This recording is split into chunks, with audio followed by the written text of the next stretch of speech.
What's going on, guys? Welcome back to the TCG Empire YouTube channel. Today we are taking a look at Trash Deck Thursday. If you're not sure what this is, it's where we take the deck of the week and pair it against a deck that could be considered rogue or a combination of cards that may not always work well together, but in theory is designed to beat the deck of the week. Now, we are taking a look at the list that got 17th place at Milwaukee Regionals, and that is Aerodactyl VSTAR being paired with Arceus VSTAR. Now, if you don't know what Aerodactyl VSTAR does, it has a VSTAR power where for one colorless energy, until the Aerodactyl that used it leaves play, it gains an ability that has the effect your opponent's Pokemon V in play except Aerodactyl have no abilities. So this shuts down all Vs on your opponent's side of the board until this Aerodactyl leaves play, which is like Path to the Peak, except it's only for your opponent. And it's not just rule box Pokemon like Path, it's only Pokemon V. So it does shut down a good amount of the format, but Path to the Peak kind of goes that extra mile as it does shut off Radiance as well too. And finally, the last card we have is Klefki with Mischievous Lock. As long as it's in your active basic Pokemon in play, have no abilities except for Mischievous Lock. We've seen abilities like this in the past. Very solid card. It's a good starter, especially versus something like the Gardevoir deck, as they tend to rely on using Mew and also using things like Greninja. So overall, a good card. So the strategy with this deck is that you kind of build 3 walls of ability locking. You have the Aerodactyl VSTAR with Ancient Star, and on top of that you also have Path to the Peak, which is fantastic, and then you also have Klefki. So if they get rid of Path to the Peak, they still have to deal with Aerodactyl, and then if they, get rid of Aerodactyl, they're still locked by Path and Klefki and things like that. So overall, really good. Now this deck does kind of struggle against Gardevoir in the sense of it can't one-shot Gardevoir EX, but Gardevoir can one-shot it. So it's kind of mixed-matched as far as how you'll go into the matchup, but it is favorable just because of 4 Path. So as always, thank you guys for watching today's video. If you do enjoy it, smash that like button, subscribe, turn on post notifications. No face cam today. Really not feeling it right now, but I will have them back up in next week's upload. So thank you guys so much for watching, and again, I'll catch you guys in tomorrow's Final Standings Friday. Alright guys, so here we are testing the Arceus Aerodactyl deck. We're playing it against Zach. Let's see what we can do. We're trying to start the Klefki if we can, just because Klefki is really good at the opening, just to really kind of shut him down until we're fully ready. When it comes to this deck, I think what we're gonna have to do is we can't open the we can't open the Klefki just yet. Instead, we're gonna have to pass, and then next turn the Klefki's not really gonna be used anymore after this. We're just gonna have to play Path and try to establish at least some form of board presence. So he does discard 1 energy. There is the Fog Crystal. So I think next turn we're just gonna probably build up back-to-back Arceus and then have to go from there.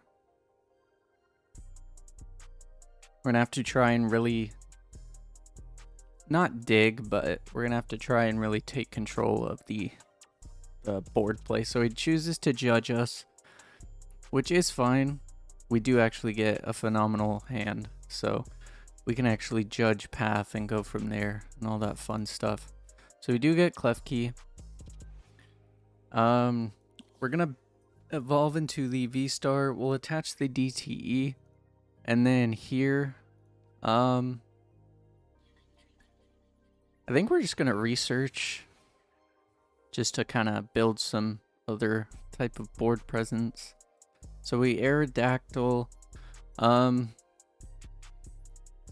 might be a decent pivot just for some later game things, but aside from that, let's Starbirth.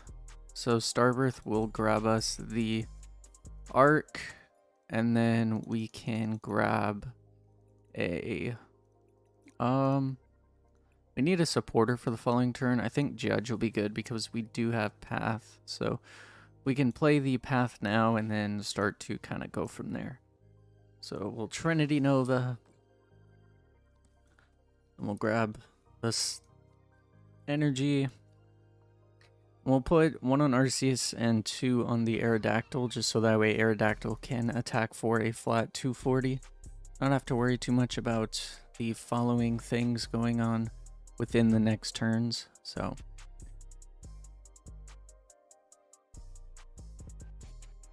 there is no real way for us to one-shot the Gardevoir EX, which is unfortunate, but it's nothing too crazy.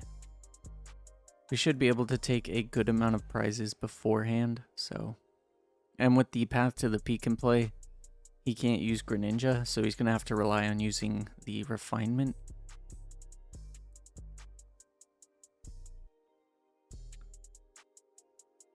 We could have grabbed a Boss's Orders, which probably would have been better, but it's not too bad. So he does have the Rare Candy, so there's the Rare Candy for the Gardevoir. There's the Mew.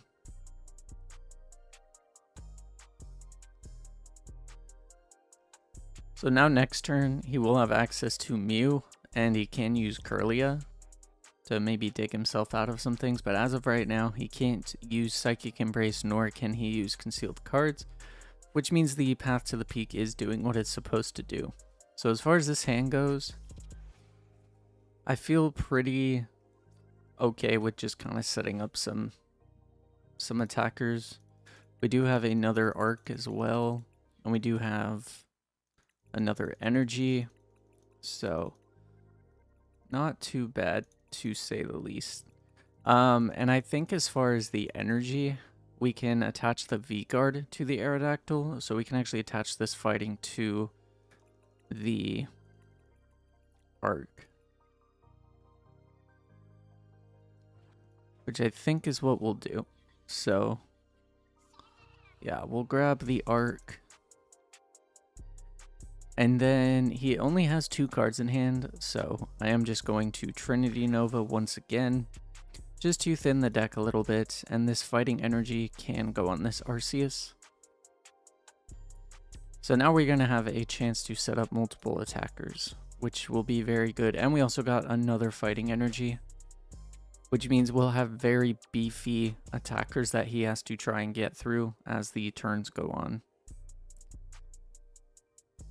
And I'm not so much worried about Lost Dive with putting 3 cards into the Lost Zone, so this Path to the Peak is really showing some of the, dominance that it can have over something like Gardevoir, as they do typically only play 2 counter stadiums, and they do play Worker as well as Palpad, but they have to see those in order to really get through the path lock. So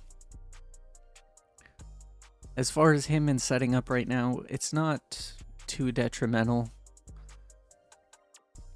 We'll be able to make this prize trade fairly decent, and we do have Judge as well. So depending on how his evolutions go and things like that, he does only have 3 Psychic in the discard as well. So I feel fairly certain that we will do okay when it comes to playing against Guardy as a whole. Even though we play 3 locking type things, when it comes to the Path to the Peak and the Klefki and the Aerodactyl, the Klefki and the Aerodactyl don't really stop anything within Gardevoir in the mid to late game. Klefki can stop early on with Greninja and stuff, but so can Path. So having Path as a 4-of in this deck is a must, just because with Gardevoir doing so well lately, it means that your only real counter to it is the Path. So we're going to see what Zach can do. So he chooses to retreat. He does give us the EX,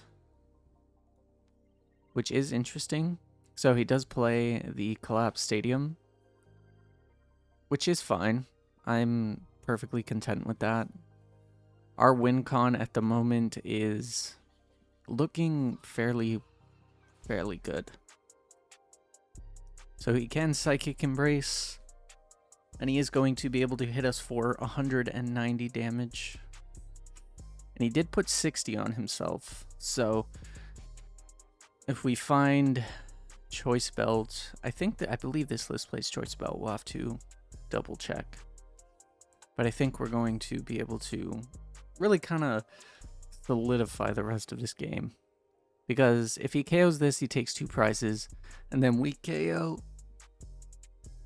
And then we also KO the Gardevoir. So I don't feel so terrible about how this is all going. I think honestly we just play Path and then Judge. Now he can search for any cards that he wants to off of the Zacian, but we at least give ourselves a turn. Now as far as this Ultra Ball, I'm not going to waste the Ultra Ball just yet.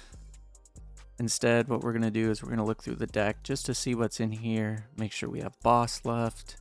So we do have 3 boss left, so we are in a good spot. So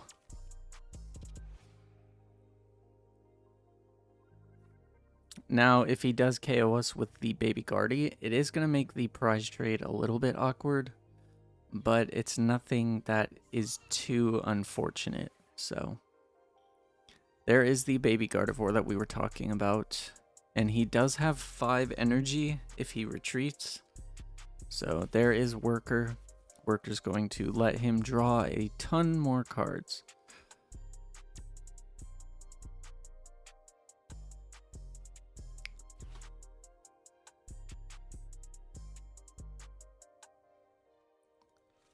So looking here, he does have the Worker Gun as well as the Collapse. So he has 2 stadiums that he can work with. So he is probably going to swing with the Baby Gardevoir. So if we can get a boss top deck, that would be phenomenal, as we can take 2 prizes and then 2. But it's really going to come down to how well our turns are configured. So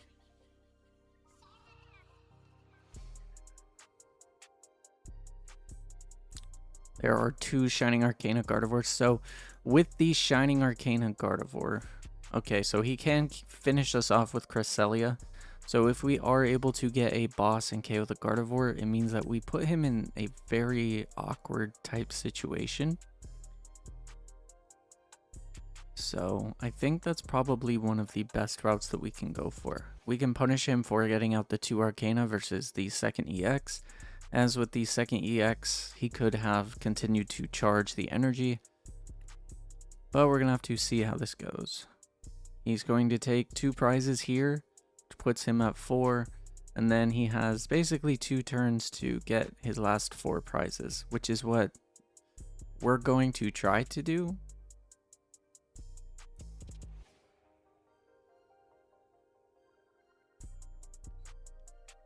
So it comes down to if we can top deck the boss or not.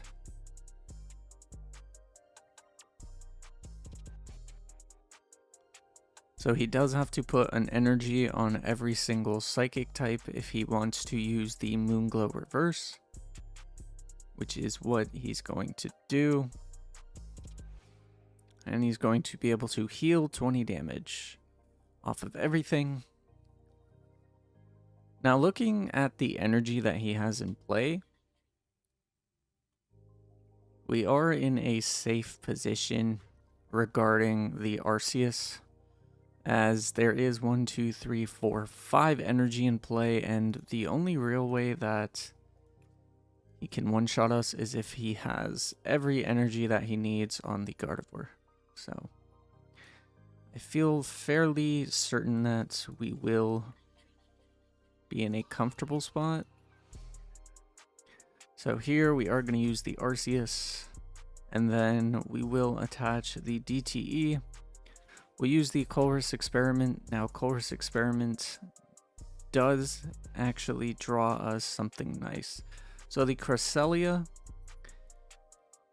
is, I wouldn't say annoying, but it definitely is something that I really don't want to deal with at the moment. Now we could grab Escape Rope, V-Guard, and Path. I don't think V-Guard is as necessary right now, we can actually path, and depending on what he brings up, escape rope, which means that it kind of gets rid of something that he might not want to deal with. So I think we'll grab the shoes. And then here we'll just play the escape rope, because then he can't get rid of this energy off of Cresselia, which makes things a lot more awkward regarding his energy attachments. So he brings up the Greninja, which is what I expected him to do. So we'll use Path to the Peak. We do get Battle VIP Pass, which can't be played. And we'll just hit for 180 damage. Just searching through our deck one more time. And from here, we will pass. Now he does still have the Palpad as well as a Counter Stadium. So he can probably get out of this path, considering he has 6 cards in deck. But it all really comes down to how everything works in his favor.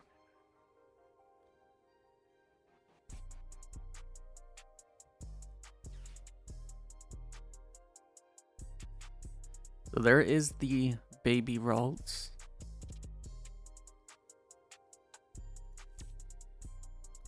So he does have 4 energy in the discard. He does need 8 total in order to attack. So if he attaches and retreats, that's 6 energy. And then there's the 7th energy. So he needs 1 more energy in order to fully KO an Arceus. And if he chooses to do that and not KO, then we're in a good spot, because then we can kill the 1 prizer and go from there. So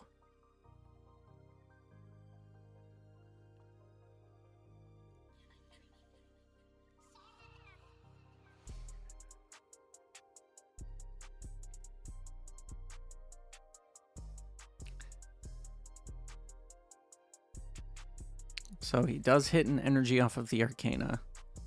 So now he can use the Palpad.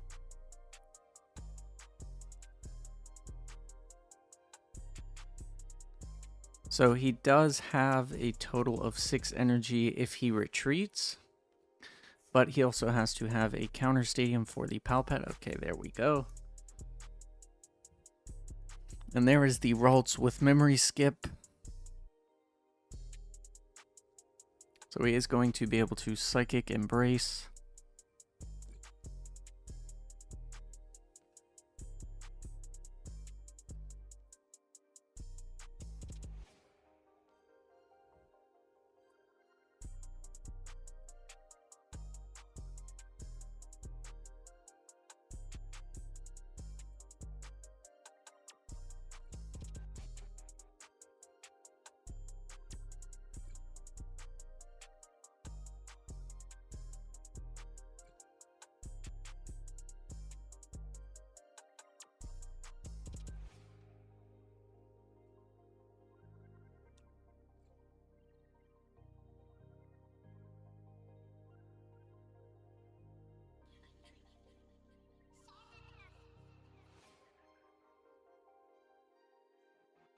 So he is using the Ultra Balls in order to thin in case we do judge.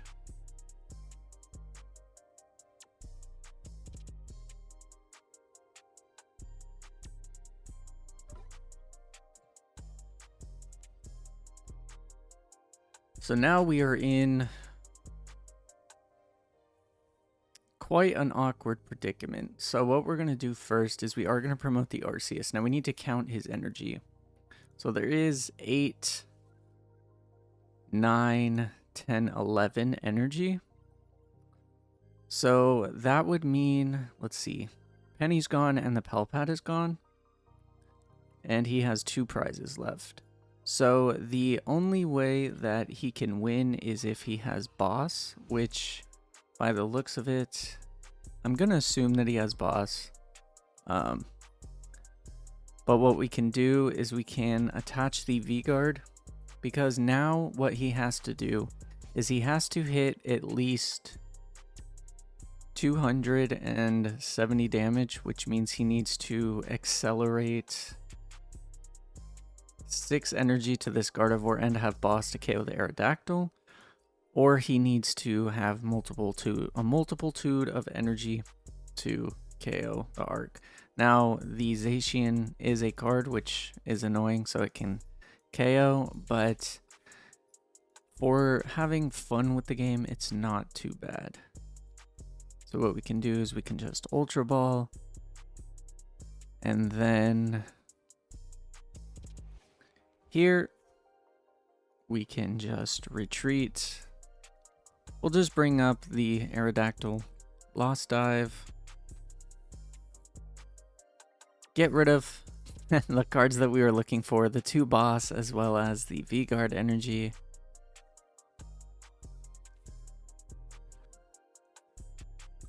And then go from there. Now, does this deck beat it? Not necessarily. As we saw in this game, you know, it's built to do well versus everything, but sometimes, depending on what your list plays, it makes things a little awkward. As we saw in the early turns, you know, had I been able to have a belt in the list, I would have been able to KO the Gardevoir EX early on with Aerodactyl. So that's the only thing that I would change about this list, but otherwise this deck, you know, it's a ton of fun.